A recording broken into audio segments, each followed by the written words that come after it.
Hey friends, I'm Jessa Bray and you're listening to the Simplified podcast. If you're looking for a quiet place where you can filter out the noise and the hustle, this is it. Every week, we invite you to slow down and join us to explore practical ways to organize and automate the complicated parts of life so that you can focus on what matters most. Well, guys, after months and months of designing, she is here. The new Simplified website is here. Thank you, Lord. It is beautiful. It is refined. It is a luxurious experience as you float across all of our new pages. I am in love with it. A big, huge shout out to Laura Kashner and Brittany, who really worked so hard with our developers on creating a very much user-friendly site that is also very aesthetically pleasing. Bravo to you guys. Make sure you go check it out, www.emilylay.com, and let us know what you think. Okay, so how do you guys feel about thrifting? Are you guys like team, don't let other people's stuff in my house, or vintage stuff is so cute and in my budget and I love that someone else loved it and I have to have it, and obviously you know what team I'm on already, right? Okay, well, I am someone who started thrifting as a young girl. It started out honestly with my clothes. My parents were like, you could either go to Hollister and get one pair of jeans, or we could go to Goodwill or Salvation Army and you could potentially get 10 pairs of jeans. And I was like, well, obviously I want more options, so let's do that. I fell in love with it. I was never queasy over the option of thrifting. I thought it was so cool, actually, that someone had loved something before me, and I carried that into being a newlywed and curating a home for Tyler and I. We were balling on a budget, still very much are, and we have grown to kind of embrace thrifting. We really, really love it. So I definitely now use it for a lot of my clothing. I love shopping vintage. The pieces that I have, one of my favorite pieces is actually something that Tyler just got me for my birthday. It is a vintage, it's like, I think it says like maybe 1968 or 1970 Air Force baseball jacket. It's so cool. It's such a statement piece. It's like one of my favorite things. It's gold and perfect. So we use it for clothing for sure. For the kids, we like wooden toys. I use it so much for any like kitchen gadgets, utensils, pans. A lot of my cast iron collection has been thrifted. Stainless steel collection, thrifted. A lot of the furniture in our house is also thrifted. And I can't wait to dig in with you guys and kind of, I hope I can alleviate maybe some fears around secondhand shopping. There's really nothing to be scared of. And it's all one big treasure hunt if you go into it that way. So let's just like talk about my house. We love mid-century modern, touch of boho chic. The way that I like to see it is like the bones are transitional in our house. So like the big pieces like our couch, our table, bar stools, stuff like that are kind of like investment pieces. We want those to be like pretty classic and can withstand my bouts of changing different things, changing walls and all of that. It has to kind of withstand the hurricane of Jessa. So we are transitional that way. And then we love color. And we love texture. So a lot of like our thrift finds come in the form of like artwork, textiles that we like to hang up. Our house was built in 1966. And the way I see it is when you buy a mid-century home, I am not a fan of just doing away with all of its character. If anything, I am one to embrace the quirks, embrace the character that it brings. It tells its own story. And I'm not one to just like demo it and just create my entirely new story. I want to build on to that story that it already has. So we did do some big renovations in our house, like that made it more functional. We wanted an open floor plan, so we flipped our kitchen into another room. I hated to do that because the cabinets were beautiful, but I literally couldn't see the pan that I was cooking in because of our range. It was just so much shorter than me. I was just looking at the range the whole time I cooked and like that wasn't going to work. So we've demoed some in here, but there are things that I never want to get rid of. And that would be like, we have a powder blue guest bathroom. And a lot of you are like, that's gross, Jess. You need to renovate. I love the tile in there. I think it brings so much character. It's beautiful. There's nothing wrong with it. So I don't see us really getting rid of it anytime soon. So we like to work with the quirks. We like to accent them. And I know that that can change from style to style depending on how you decorate. Tyler and I have kind of been a little bit more conscious about sustainability. Obviously, we're never perfect, but this is an area of our life that we're able to like say, yes, secondhand isn't just best for us and like our budget, but it also is like super sustainable for the environment and just supports a slower way of living. Let's talk about some of my favorite vintage finds. Some of my favorite finds that I've found in regards to clothing, gosh, all of my really prized, like high-waisted, hard denim is from thrift stores. You can actually be so fortunate and find like a pair of Levi 501s. You can find really great used, broken in, Madewell denim. I found Madewell denim at thrift stores. I actually just found a pair of high-waisted Zara's at a thrift store. I got them for $15 and they're actually my favorite pair of wide leg jeans right now. As far as tops and stuff, I have a lot of luck with oversized tops. So my style is kind of like classic, a little hint of like tomboy in there. And so I like to mix up patterns and layer a lot of things. And if something feels like a little more feminine, I will quickly bring that down a couple notches with like a pair of high top Converse or Vans. That's just kind of my preference. And if maybe I'm a little like more boxy on top or like a little more just channeling like menswear a little bit more, then I'll throw on like loafers or like a pointed flat to kind of like increase the femininity of that outfit. So that would be clothing. Favorite things that I have found as gifts. We'll just do a whole section on this.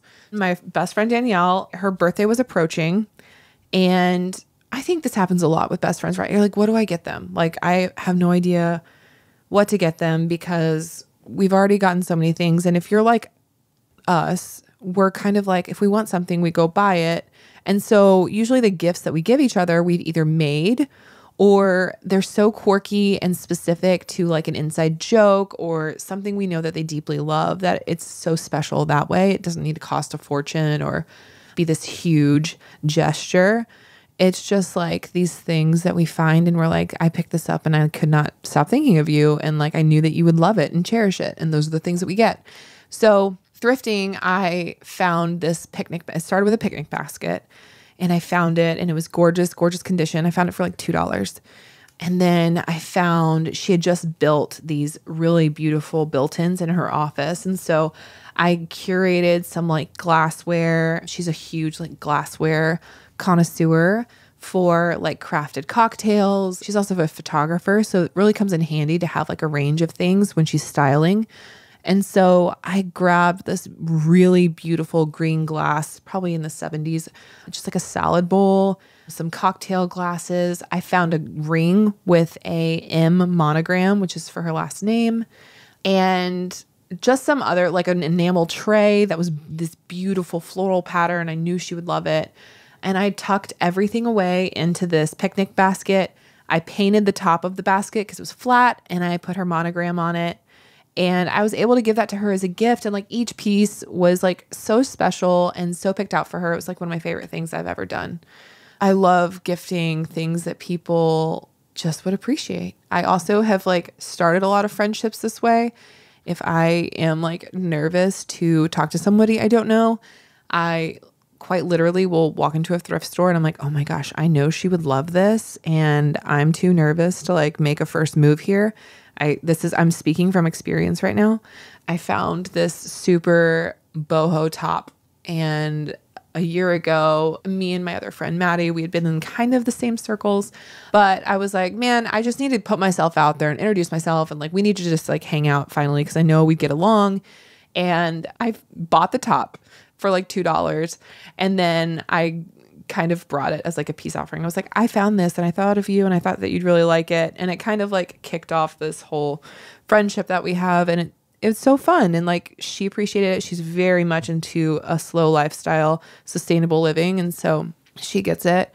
There's just been little things like that that I think go a long way, because whether somebody's owned them before and whether they're secondhand, it's really not the point. When you receive a gift, I could care less how much it cost you. I care so much that in that moment you thought of me. Like, that is where I find so much joy, when I receive a gift and when I give one. So moving on to favorite things that I found for the house, I will start with one of my favorite finds ever was a crushed golden velvet couch that we had in our apartment. It was incredible. I loved it so much. I had a matching swivel chair, paired that with some boho like rattan tables that I found off of Marketplace. Yeah, like that living room setup was probably one of my favorites ever. As we started adding more kids, we realized like crushed velvet probably isn't the best choice in the season of our life. I will have another crushed velvet couch at some point down the road, but we gave that up and it was totally fine. I mean, it went to a great home. We were able to like resell it. Another like thrifted find for the house. A lot of my kitchen stuff is very much thrifted. So nobody tells you this, but when you get married or when you get out on your own and you graduate from college and you're ready for, or when you're going into college and you get an apartment, you have to fill an entire utensil drawer yourself. And I'm not just talking like silverware, but all of those amazing gadgets that like maybe your mom and grandma had, like that's up to you now, sis. Like you got to fill that drawer. And I did not realize how expensive everything was individually. I definitely started off like, I'll just grab like this value pack of utensils from IKEA. And as we've gone through like living in our own spaces and just kind of gone through the refining process of like non-toxic type things, there have been slow replacements happening. And so we really lean hard into thrifting for kitchen gadgets. I look for a lot of like wooden utensils. So like wooden spoons, spatulas, stuff like that. I use a lot of stainless steel, a lot of copper. And for example, like my apple slicer, if you get one from Target right now, it's going to weigh like, I don't know, nothing because it's like plastic handles and like flimsy metal blades. And I picked this one up from a garage sale. I remember my mom was like, "Are you buying that?" And I was like, "Yes. Feel this. It's a paperweight." I mean, it literally probably weighs 4 pounds, but it works so much better than any apple slicer I've ever gotten because of what it's made out of. And so I really look for quality when I'm out at a garage sale or at a thrift store. Yes, someone else has used them, but the materials that they were made out of back then are so much more sustainable than they are today. A lot of my pans, my pots have all been thrifted and I love it. I am very much inspired by like Julia Child's kitchen of like all of her mixed matched pans and just different color metals of like copper and her stainless steel stuff. And I think it's beautiful. I think everything matching in a kitchen, I totally get that. I definitely have friends that like buy everything new and everything very much matches and, you know, like a less is more approach type thing. I am not that way. I am definitely like a more is more textures, more patterns on plates. I love it. I think it tells a story. I think it makes my kitchen feel like very much loved. When I'm cooking, it's just another part of cooking that I absolutely love. I love plating on a beautiful plate. Do we have the 79-cent plastic plates for the kids? We sure do. But when it comes to Tyler and I love a beautiful tablescape or setup for just the two of us. And so, yeah, I love thrifting for the home. I've found some of my most prized possessions that way. I will say one more, and that is something I just recently found for my bedroom. And it's like this really beautiful ceramic dish that is from Paris. And it is so heavy. It's like this royal blue. And it has like this incredible typography on it. And I use it for like my rings and my earrings and stuff like that. And that brings me so much joy when I'm getting ready in the morning. So yeah, I think it really comes down to secondhand is incredible to support a budget, to support a slower lifestyle, but it also is such an incredible way to bring you joy, to be inspired. And maybe it's just being in the world of design and creativity, but I tend to always look back when it comes to inspiration for whatever I'm making currently or whatever I'm looking to make in the future. I think that people's abilities to create beautiful patterns with such limited access to different mediums and technology, it blows my mind when I see a block print on a tea towel and I'm like, wow, like that was done by hand. I am saving you forever and you're now in my possession because You bring me joy. I admire the work that was put into it, and it's beautiful. And a lot of textiles, napkins, and tablecloths, things like that, I do keep like best favorite necessary. I'm not a hoarder in any way, shape, or form, but I do have a nice little stack that I will go through every once in a while. And I'm like, okay, I can part with you now. And then some I think will probably be around forever. Okay, so why should you thrift in the first place? We've talked about some of these things as I've gone through my favorite items. It helps your budget. It helps the planet. Like I was saying, it's a sustainable lifestyle move if you're looking to make some moves towards that way of living. It's one of my favorite activities. It's actually one of my kids' favorite things to do. Leland was like, are you going to talk about me on the podcast since you're talking about thrifting? And I was like, yeah, well, I'll talk about you. So it is absolutely one of Leland's favorite things to do with me. He begged me a couple weeks ago. He is very much getting into the way he looks and the way he dresses and getting a little bit more conscious of like what his style is. I love that about him. He has always been one to curate his outfits since he was in preschool, and he's kind of growing up with it now. So he's looking to Tyler and like how Tyler dresses and kind of building off that and creating his own style. And I love it. I think it's so awesome. And so we went to the thrift store and he found a watch. It was like $4. And he's like, Mom, I have to have this watch. And I was like, are you going to take care of the watch? And he was like, yes, yes, yes. And so he's been wearing it every day since. He's in love with it. It's kind of hard as a parent, I think, too, like when your kids come to you constantly, at least this is how it is in my house. Maybe you have kids that don't do this and that's amazing. But my kids are constantly like, hey, Mom, so this was great. Can we go get this? Or can I have this? Do you think if I do this many chores, I can get this? And instead of saying like, okay, if you do this, I'll take you to Target, a lot of times it's like, yes, if you finish 4 chores, we can stop at the thrift store and I'll give you a $5 budget and you can go in and find something. And again, it's not like they get to get whatever they want. I kind of look at it and be like, is this practical?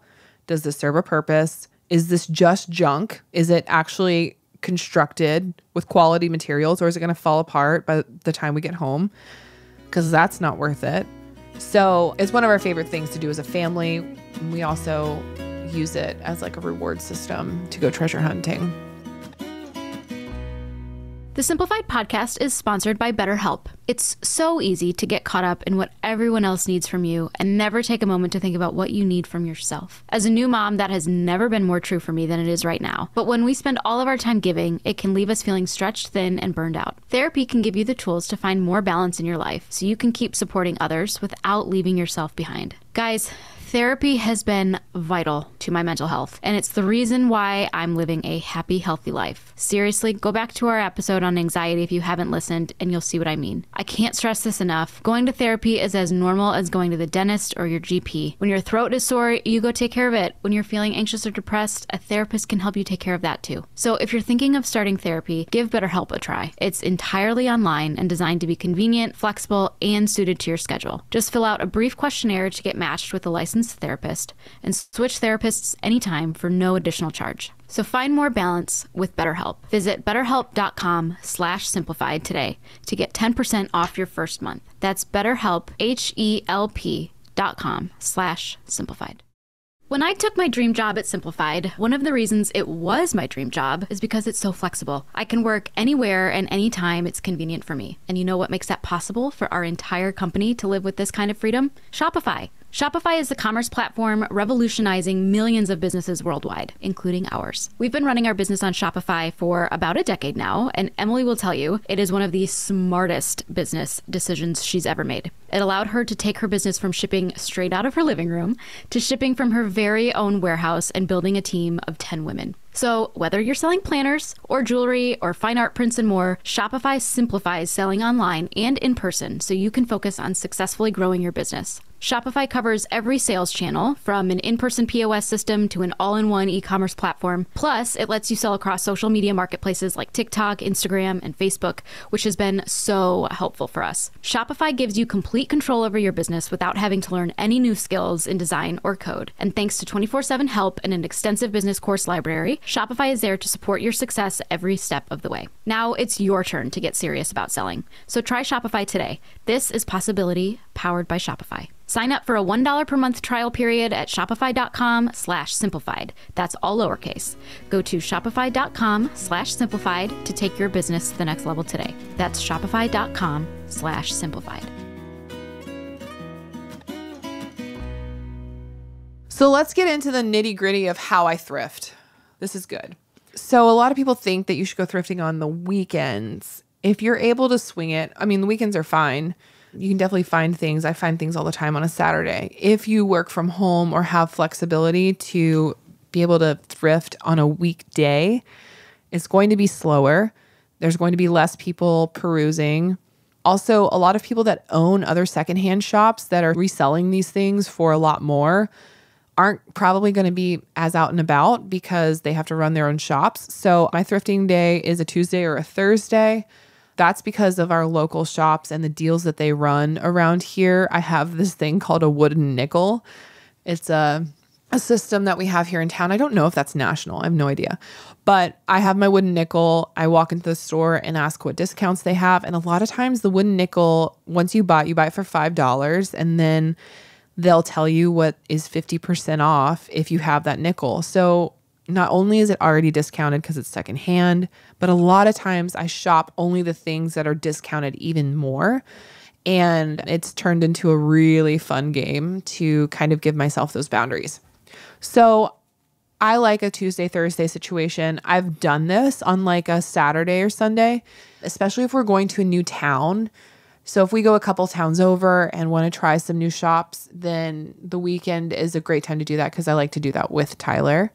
So the system when I walk into a store, you need to go in with a plan. You need to go in with a list of things that you're looking for. If you don't have a specific list of items in mind, then you need to have just an area of your home in mind. That's like probably the biggest tip I can give you when it comes to actually going and doing it. Have a space in mind that you're shopping for. If you go in with like, I'll take anything for my house, it's going to get really overwhelming really quickly. It's really hard for a lot of people to look at a shelf and see one item and be able to block everything else out and take that item and see it in your home, like really visualize it in your space. That can be really overwhelming for a lot of people. So if you go in with the headspace, I'm looking for some decor for my living room, either a wall or shelf item, awesome. From there, I like to adopt the rule, the nester. Any type of decor that you're buying should be bigger than a pineapple. And the reason that is because these kitschy things can turn into clutter when we look at a room. And so the bigger the item is, it feels odd, but like it claims its space and you don't need a lot more around it to make the point and to create the vibe. So I do like to shop for bigger items when it comes to decor that are larger than the size of a pineapple. So stylistically, another tip I would give is that you should know, not that you have to have it all figured out right now, but just know what style you like your home to be. Like, do you lean more mid-century, or is retro like a little too much for you and you're a farmhouse girly, or are you just all transitional? So maybe you see all styles, but you want to keep it super neutral and have the ability to transition from season to season and everything kind of stay in the background, and your throw pillows, your throws, your rugs, and your artwork are what really like pops off. I totally get that, but you need to kind of nail that down. So obviously I'm on Pinterest all the time just for my job. And so I love Pinterest to curate what I'm really looking for stylistically. And that has evolved so much throughout the years. I find myself actually like, I feel like the evolution is happening again, very much looking to more French things. I still love a mid-century like clean line console table or dresser, but I'm really into molding right now and really ornate frames and stuff like that. So we'll see how that plays out in the next couple months and like how things start to like curate in the home as I bring more pieces in like that. Don't be afraid of everything not matching. I think this is the biggest thing that people run into when they start designing a space for them to feel inspired by is they're like, okay, I can't have this and this together because they're from two different times and they don't match in color. They're from different palettes. And like, yes, pieces should speak to each other. You should find balance in a room, but don't be so afraid of things not matching. Like, it doesn't exist. I want to just like throw that out the window right now, that if you are so afraid of buying things, but they make you happy and you leave them at a store because you're afraid that they're not going to play nice, like, I say just do it and start to layer your home with the things that you love. And I really don't think there's a wrong way of doing that. I think that if you're open-minded to the things in your home changing places, and we rearrange constantly, a lot of things like the bones stay in the same spot. But as far as our walls and shelves and stuff, they're constantly being rearranged and finding different homes. And so don't be afraid. More is more. Emily may kill me for saying that, but like, less is more in so many areas of our life, but more is more truly, I think, when it comes to creating a home that you love. Another tip that I have is like thinking outside the box. So when you thrift, think outside the box. A TV cabinet doesn't have to be a TV cabinet forever. Our TV console has been a TV console for the past 5 years, but before that, in its former life outside of this home, it was a China hutch. We took the top off of that bad boy, stuck it under our TV, and it is chef's kiss, so cute. Repurposing a lot of furniture can be a lot of fun. Right now, it is super trendy. At least I'm seeing it everywhere. It feels like a cane back dining chair, like a high back chair, becoming like a nightstand, stacking some books, an alarm clock, and using that as a side table. We're seeing that so much right now. We've always seen kind of like trunks become coffee tables. A lot of people are looking to old dressers to become vanities in bathroom remodels. Highly recommend. There's so many drawers, like why wouldn't you? And you can hollow out any of those things to make room for plumbing and stuff like that. So just keep an open mind and don't discredit something because it doesn't say bathroom vanity. But because it says dresser, you kind of have to think creatively of like, how could I make that work in my home? Am I willing to put in the work to make that work? And is it, again, made out of solid materials? We're not looking for anything made of particle board. We're looking for solid wood. So when you open a drawer, you're looking for dovetailing, which means the wood face of the drawer fits together with the sides of the drawer in a crosshatch pattern. It's called dovetailing. We're also looking at the type of wood it is. Is it, not so great type of wood with a walnut veneer all over it to make it look like it's actually walnut, or is it solid walnut wood? That's going to last you another 50. Like, you cannot go wrong with a solid wood piece of furniture because it was built to last, and that's why it's still here in this condition. I hope this has helped you guys. I mean, I know these are like really like rapid fire tips for thrifting. I don't want you to be scared of it. In fact, I want you to have so much fun with it. It's just one of my favorite things ever. There's so many accounts on Instagram that you can follow for inspiration and just ideas when it comes to thrifting. There's also like so many secondhand stores now. Like maybe you're not at the point of just walking into a hole in the wall Goodwill or a small mom and pop thrift store. And maybe you need to go like an upper scale secondhand store. That's great. We have so many here. Shout out to Al's Attic in Orlando. Those are some great stores in Central Florida that kind of do the hard work of curating a collection of beautiful things and putting them all together in one store. So you're not having to like sift through the really tragic items that sometimes you can see at a thrift store. So they're looking out for the quality and the repurposing, and they're looking out for the vibe. Like Al's Attic curates an incredible graphic tee collection, and that could take you years to come up with.